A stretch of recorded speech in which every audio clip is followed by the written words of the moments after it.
بسم اللہ الرحمن الرحیم۔ میں ہوں محمد تحسین عباسی اور آپ دیکھ رہے ہیں میرا YouTube channel Pakistan time news. آج ہمارے لیے سب سے بڑی خبر یہ ہے کہ حامد میر جو جیو نیوز کے اینکر پرسن ہیں انہیں معافی مل گئی ہے اسٹیبلشمنٹ کی جانب سے، اور وہ گزشتہ روز سے اپنا پروگرام کیپٹل ٹاک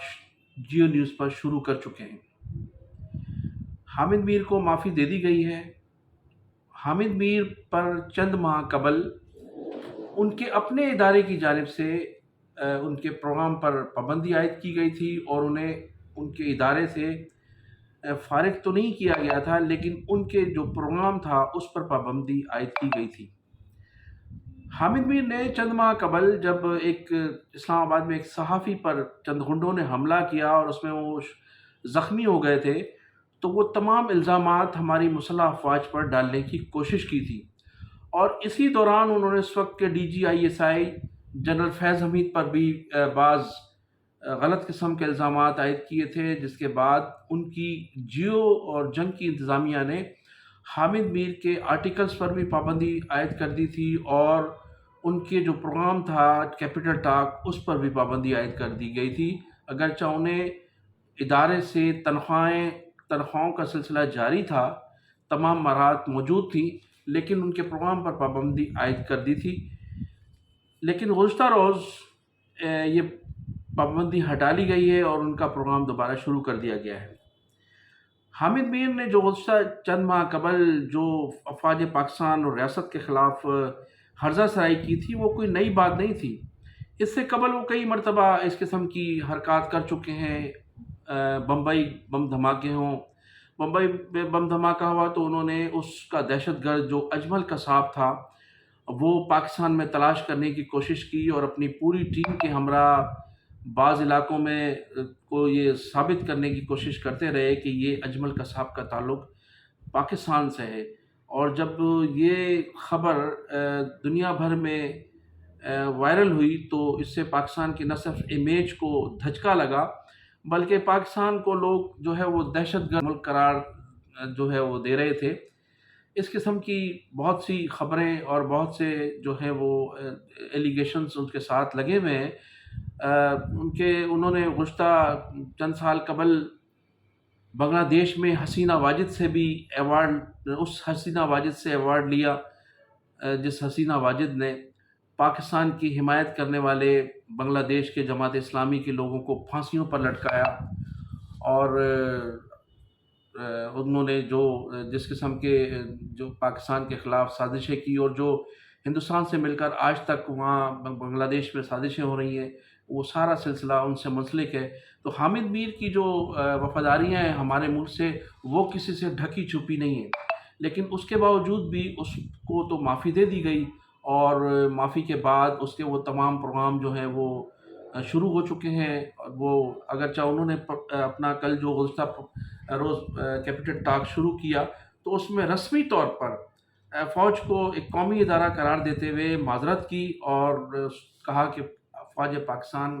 ایک ہمارا معتبر ادارہ ہے، ہمارا محافظ ہے۔ اس قسم کے لفظ انہوں نے استعمال کیے، لیکن ان کی زبان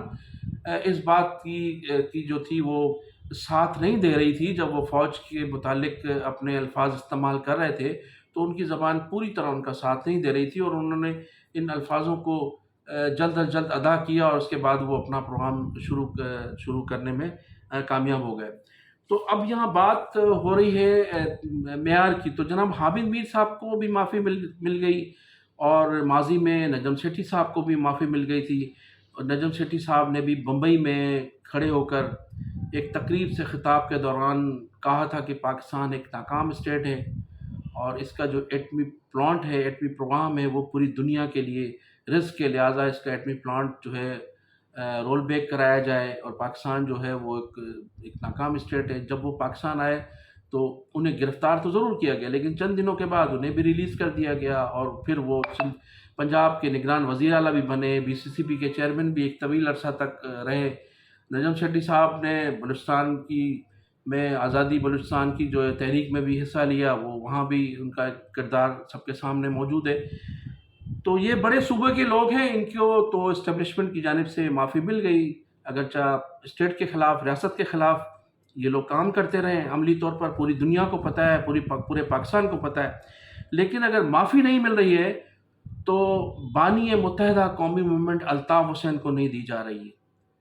الطاف حسین جنہوں نے 22 اگست 2016 کو کراچی پریس کلب کے سامنے کھڑے ہو کر پاکستان کے خلاف ایک نعرہ لگایا تھا، اور اس نعرے کے بعد ان کے چند کارکنوں نے ایک میڈیا ہاؤس پر حملہ کیا تھا۔ اس کا مقدمہ اگرچہ برطانوی عدالت میں بھی چلا، برطانوی عدالت نے الطاف حسین کو باعزت طور پر بری کر چکی ہے، لیکن اگر معافی نہیں مل رہی ہے تو ہماری اسٹیبلشمنٹ اس کو معافی نہیں دے رہی ہے۔ یہ ہمارے ملک کا دوہرا معیار ہے۔ اب حامد میر کو کیوں معافی دی گئی؟ اس لیے کہ اس کا تعلق ایک بڑے صوبے سے ہے۔ نجم سیٹھی کو کیوں معافی دی گئی؟ کہ اس کا تعلق ایک بڑے صوبے سے ہے، ان کے ڈومیسائل پنجاب کے بنے ہوئے، جس طرح سے آصف زرداری صاحب فرماتے ہیں کہ نواز شریف کے لیے اور آصف زرداری کے لیے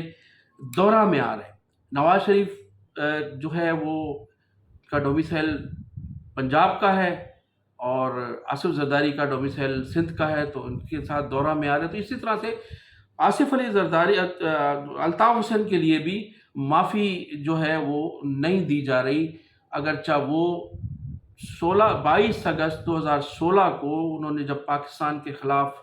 نعرہ لگایا تھا تو اس کے دوسرے روز ہی انہوں نے معافی مانگی تھی، اور وہ انہوں نے الطاف حسین اور ان سے وکلا نے برطانوی عدالت میں اس کو ثابت بھی کیا کہ وہ اسی روز، اس کے دوسرے روز معذرت کر چکے تھے، افواج پاکستان سے بھی معافی مانگی تھی اور پوری قوم سے انہوں نے معافی مانگی تھی، لیکن اس کے باوجود بھی الطاف حسین کو معاف نہیں کیا جا رہا ہے۔ یہ دوہرا معیار ہے۔ الطاف حسین جس کا تعلق کراچی سے، اور کراچی کی اس رہنے والے ان شہریوں کا وہ ہر دل عزیز لیڈر ہے جو گزشتہ 35 سال سے سندھ کے شہری علاقوں میں اردو بولنے والوں کے دل پر حکمرانی کر رہے ہیں۔ جب آپ ٹی ٹی پی سے مذاکرات کر سکتے ہیں، بلوچ لبریشن فرنٹ والوں سے آپ مذاکرات کر سکتے ہیں، داعش والوں سے آپ مذاکرات کر سکتے ہیں، ان لوگوں سے آپ مذاکرات کرنے کے لیے بے چین ہیں جن لوگوں نے ہماری سیکورٹی فورسز پر حملے کیے ہیں، جو خدا نخواستہ ملک توڑنے کے در پہ ہیں، ان سے تو آپ مذاکرات کرنے کے لیے تیار ہیں، لیکن الطاف حسین سے مذاکرات نہیں کر رہے جو 4 کروڑ عوام کا لیڈر ہے۔ اگر الطاف حسین سے بھی آپ مذاکرات کریں تو یہ ملکی مفاد میں ہوگا۔